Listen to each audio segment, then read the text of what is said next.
یزید 39 سال کی عمر میں مر گیا، اس کا بیٹا بھرپور جوان 19-20 سال کی عمر میں 3 بر اعظم کی خلافت پر بیٹھا۔ عمر کتنی؟ 18-19 سال، جوانی، پاگل پن، بے ہوشی۔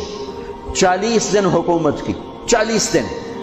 41ویں دن اپنے سارے خاندان بنو امیہ کو اکٹھا کیا اور آ کر ممبر پہ یوں بیٹھا، کہنے لگا آج ایک بات کرنی ہے تم سے۔ ان کو پتہ نہیں کیا اعلان کر رہا ہے، کہ دیکھو میرا باپ ظالم تھا، جبار تھا، ظالم تھا، اس نے تخت کی خاطر اہل البیت کا خون بہایا، اور وہ تخت جس کے نیچے اہل البیت کا خون ہو اور جس تخت کے نیچے حسین کا خون ہو، میں اس تخت پہ لعنت بھیجتا ہوں۔ یہ ہے تمہاری حکومت، جس کو مرضی دے دو، میں یہ جا رہا ہوں۔